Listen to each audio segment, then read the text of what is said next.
Welcome back to The Price of Business. I am your host, Kevin Price, talking to you about you and your business. I'm going to be talking a little bit to Lou ALtman, and he has an article, by the way, over there at priceofbusiness.com talking about the biggest challenges in client developments today. It's an interview article that the priceofbusiness.com website did with Lou. Lou, welcome to the program. Glad to have you on. Glad to be here, Kevin. Nice to meet you. Tell us a little bit about your background. Well, my background. I guess you'd call me an entrepreneur at heart. Just to share my age a little bit, in 1974, when we had the gas embargoes, or maybe it was 1973, I was the kid dragging a wagon up the street selling sodas to motorists who were sitting in line in the July and August heat waiting to get their gas. You know, you could buy a six-pack of soda for about $2 and sell them for 50 cents a can. You know, and if you do the math and some sweat, you could make a pretty good amount of money. At age, 8 and 9. It just seemed like a good thing to do on a sunny afternoon because I wasn't allowed to actually, quote, work yet.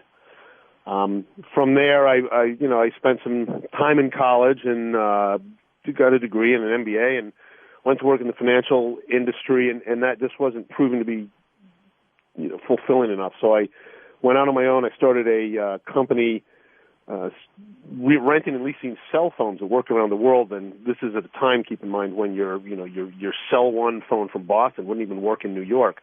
So your cell phone in the U.S. would absolutely not work around the world. Then the satellite era came on to us back in 1999, and I just saw that that's where we're going. If you think about all the futuristic movies of somebody with the Star Trek communicator or these little devices in Star Wars, we can talk to anybody across the galaxy, and we'll get there eventually, I'd imagine. But just the concept of being able to talk to anybody on a device around the world is very, very appealing to me. And Globophone was born, and 16 years in, and 16 years plus, we're proving that the model works. Okay, and so I'm looking at it as Globophone, Globafone, Globophone.com, and I'm looking at the rates. And so like $80 for a month to rent the phone. That includes the usage?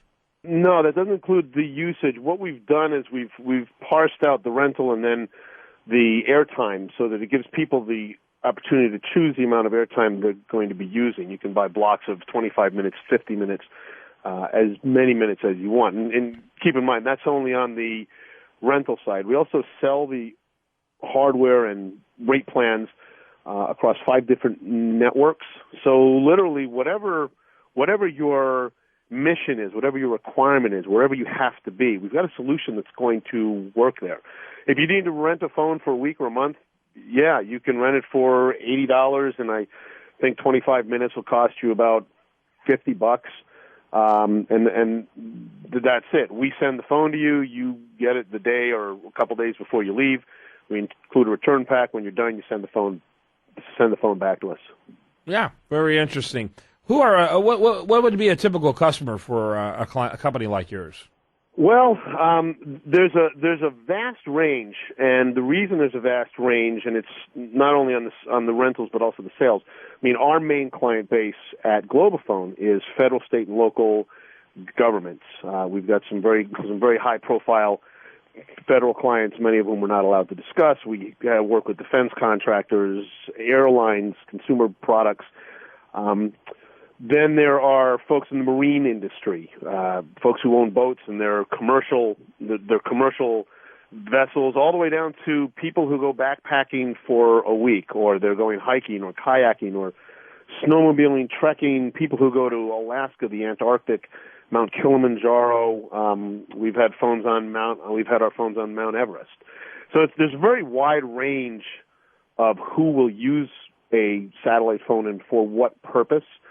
It's not just voice, by the way. It's data as well. There are some pretty neat little terminals that you can get pretty good near broadband speeds from almost anywhere in the world. So if you're on a project where you need to have data connectivity, it's available.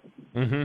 So, how do you engage in these potential clients? Are you is it your sales reps reaching out to procurement? How does this happen? How does engagement take place? Well, there's a number of ways that we do these things. Trade shows for us have become increasingly productive, I'll say. The challenge always with the trade show has been what's the ROI? We met this person two years ago. They finally bought something. How do we calculate that? But what we're finding is, as I get invited to speak at conferences and shows that are relevant to various sectors that use satellite communications, emergency response is one. We also have people who will come up to us at trade shows and say, you know what, I specifically came to see you. Now, the reason for this, I need to believe, because I'm in the marketing role, is that we provide education. The challenge for us in this industry is really what I'll call the commoditization. An Iridium 9555 satellite phone, that's one brand and model of phone we sell, they all come from the same factory. They come from the same place. Everybody's buying it for the same price, and whoever's willing to sell it for the least amount of money potentially will win a, quote, contract. What we believe, though, is that has very little value to the end user, because you end up with a device, you have no idea what it does, what the capabilities are, what you're going to use it for. You just know that someone told you to go buy it. We provide education and information from the webinars I do quarterly to special white papers we write to case studies we'll do. We will do webinars for a prospect to understand more about what the options are. Because the worst thing that can happen is you go out and you do some research, you talk to a provider, the provider's more interested in selling you the solution du jour. This is the latest product that we want you guys to push. Well, the latest product that they want you to push may not be the solution that's going to work best. And so you as a procurement officer, you as the buyer, you end up buying a solution that doesn't actually solve the problem that your user came to you with. So whether it is the procurement officers who frequently, very candidly, don't really care about what they're buying, they just have an assignment to go buy stuff. We like to get to the end users or the people who are in charge of the end users who actually listen to what the end users want and educate them on what the options are. Once you understand what the options are and the nuances and the difference between the various solutions, that's really when you're best suited to make a decision. Or if you're not, ask for a recommendation from a provider that you trust. So getting people who are even upper level individuals in an organization, the ones that the phones are often being bought for, the C-level individuals, senior management, that helps you?